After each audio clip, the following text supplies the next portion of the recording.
Chapter 21. Tertius Fume. Jenna and Beetle left the bright lights of Ephaniah's realm and stumbled out into the darkness of the manuscriptorium basement. "I've got to check to see if the vaults are secure and do the lock-up, but it won't take long," said Beetle. Jenna was longing to rush and get Marcia, but she realized that Beetle had a job to do. "I'll come and help you check the vaults if you like," she offered. Beetle did like, very much. "Okay, yep, fine," he said, trying not to sound too pleased, but overdoing it a little. "But I don't want to get in the way." No, of course you won't get in the way." Jenna followed Beetle along the musty-smelling passageway that wound its way down to the vaults, which were dug deep into the bedrock of the castle below the cellars. As they reached the last turn of the passageway, the sound of voices could be heard, one of which had a low, booming resonance that Beetle knew was Tertius Fume. It was the other voice that surprised him. Beetle put his finger to his lips and began to move quietly. Jenna cast him a questioning glance. "Trouble," Beetle mouthed in reply. He slipped into an alcove at the top of the steep flight of the steps that led down to the vaults. Jenna joined him. Beetle's heart was pounding so fast that at first he could not hear what the voices were saying. He took a few deep breaths and made himself calm down. "Who is it?" mouthed Jenna. Beetle risked a quick glance. It was exactly who he had thought it was. Sitting sprawled on the bottom step, half hidden in the dancing shadows cast by the pair of rushlights outside the vaults, was Jilly Jin's brand-new employee, gazing with rapt attention at the ghost of the vaults. The sound of the conversation drifted up the steps, the voices sounding hollow in the empty brick-lined passage. "Of course it is difficult, boy." Tertius Fume's voice reverberated up to the two eavesdroppers in the alcove. The ghost sounded cranky. "That is why it is at the end of the book. You are meant to have done what goes before." "But I didn't want to do them. I only wanted to do the end one." "Practice makes perfect. A fool the shortcut takes," Tertius responded. "But I did everything it said, and it worked. I even got the thing. In fact, I got stacks of things." "Stacks? What is stacks?" "Lots. Lots and lots. Many." "Many? How many?" "I don't know. About 20, maybe more." "20 things? Thou art more a fool than I took you for. They will dog thy life for evermore." "No, they won't. I locked 'em up. They can't get me now." "Did you indeed? Then how angry they will truly be when next they catch a sight of thee." "Do you always talk in rhymes?" "Yes. Now, what do you want, boy? I am tired of this chatter." "I wanted to ask you about the darkening, the destiny thingy." "Thingy? I mean the dark hex. I did it on someone, but I don't think it has worked. Nothing has happened to him yet, and I'm sure I would have heard of it." Tertius Fume sounded amused and somewhat mocking. "So you've tried to darken another's destiny, have you?" he asked. "And why would a young snake like you want to embark on such a dark journey, When I was your age, I'd have chanced my luck with a sharp blade first. Much more satisfying." The ghost chuckled as though reliving fond memories. The new scribe sounded taken aback. "Oh, well, I don't really like knives," he mumbled. "Ah, you prefer others to do your work for you, do you? Employ a little subterfuge, a little deceit, hey? I've seen your kind before. You prefer to be the puppet master pulling the strings. But be warned, when you dabble with the dark, you may find that you become the puppet." "Oh." The boy's voice faltered, and if Beetle had dared to take another look, he would have seen him nervously fingering the ring on his left thumb. "But I thought that, well, as you wrote this book, and I think it's a really, really good book, the best I've ever read, in fact, and—" "Don't waste your breath trying to flatter me, boy. I couldn't give a tinker's monkey whether you like my book or not," Tertius Fume snapped. "Just tell me what you want from me. Come on, out with it." "I would like you to help me make the darkening work. Big time." "And why should I help you, boy? What's in it for me?" "I could help you, too. We could work together." Tertius Fume gave a loud snort. "Me work with you?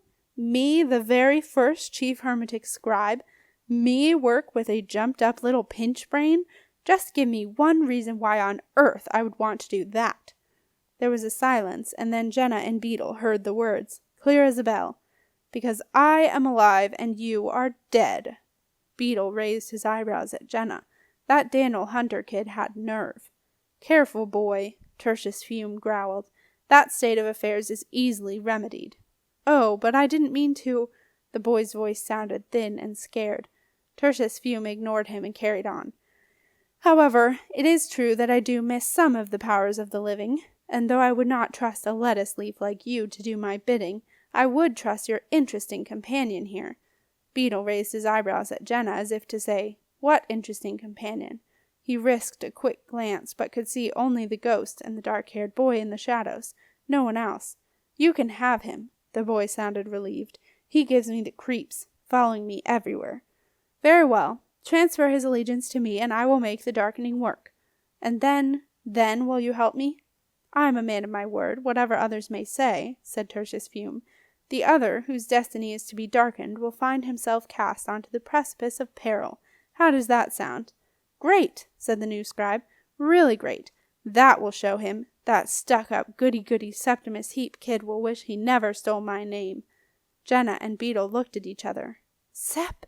they both gasped, then clamped their hands over their mouths, but it was too late. "What was that?" Tertius Fume's suspicious growl echoed up the steps. "What was what?" "I thought I heard a rat, or rats, lurking at the top of the steps. Go and see, boy. Go on, now." Horrified, Beetle grabbed Jenna's hand and ran. "There was no one there," said Marin, returning to his place at Tertius Fume's feet. "Very well," said the ghost. "So now we have a contract to complete, do we not?" Marin nodded warily. Suddenly he felt very scared. Tertius Fume fixed his dark eyes on Marin and said, "Look at me, boy. Look at me." Unable to resist, Marin met the ghost's stare.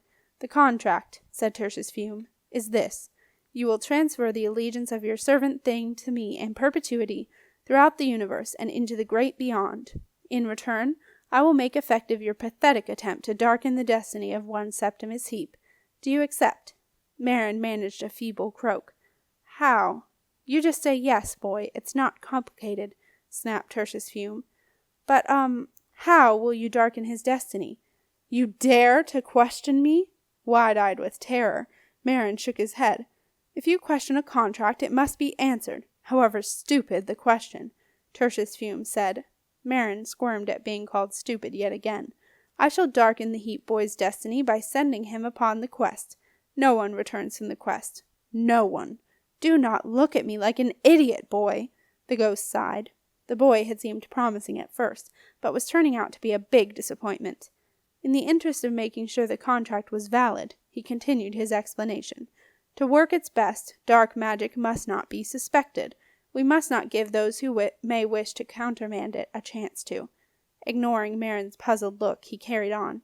"No one will suspect that the quest is a darkening, for over the centuries, some 20 other apprentices have also been dispatched. Has that answered your pre-contract inquiry?" Marin mumbled. "Oh, give me patience. Do you want to darken the Heap boy's destiny or not? Yes or no?" "Yes." "Very well." The ghost rubbed his hands in anticipation. "Now, to make the contract binding, you will need to give your servant thing something precious from you, in thanks for its services. Something that it will wear as a symbol of the contract, though 'tis but a poor copy of the real thing. That ring on your thumb will do." "But it is the—" Marin stopped, and thought the better of what he had been about to say. "It won't come off," he said lamely. Tertius Fume smiled malevolently.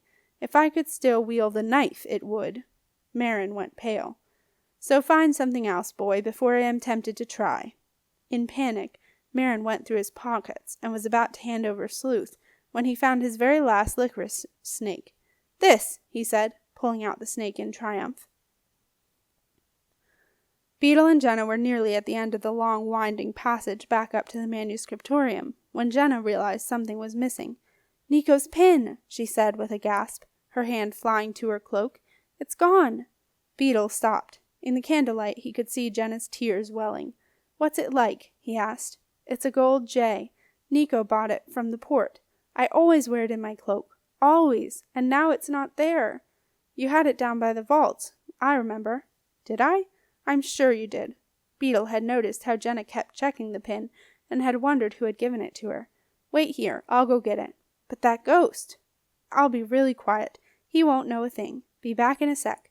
Jenna leaned against the cold brick wall of the passageway, and listened to the sound of Beetle's footsteps padding back to the vaults. Without the reassuring presence of Beetle, The candlelit passage with its flickering shadows unnerved Jenna, and she held Uller tightly for comfort. Uller mewed irritably, and Jenna felt a tremor pass through the cat. Suddenly, Uller twisted out of her grasp and landed heavily in front of her. For a brief moment, Jenna had an awful feeling that he was about to chase after Beetle and give them away, and then she realized what was happening. The sun had set. Uller was transforming. Although Jenna had seen Uller transform many times now, it still fascinated her. She watched almost in awe as the black tip on the little orange cat's tail began to grow. She saw the fur rippling as the muscles below the skin grew thick and strong. Now the little cat grew fast, the black from his tail spreading across his body like the shadow of an eclipse running over the land, turning the scraggy mottled orange fur to a sleek, shiny black, and finally his blue eyes to a glittering green. Within the space of 49 seconds, the day Uller had become the night Uller, and Jenna had a panther, with an orange-tipped tail, for company in the passageway. Beetle found Jenna's pin in the alcove. Feeling very pleased, he picked it up. As he was about to rush back to Jenna, Tertius Fume's menacing laugh echoed up the steps. Beetle froze. "You share the taste I once had for licorice, I see," he heard the ghost say. What was the ghost talking about? Beetle wondered. Curious, he lingered for a moment. "What is this thing?" Tertius Fume sneered. "It's a snake. My last one." The boy sounded aggrieved. Beetle could not resist a quick look.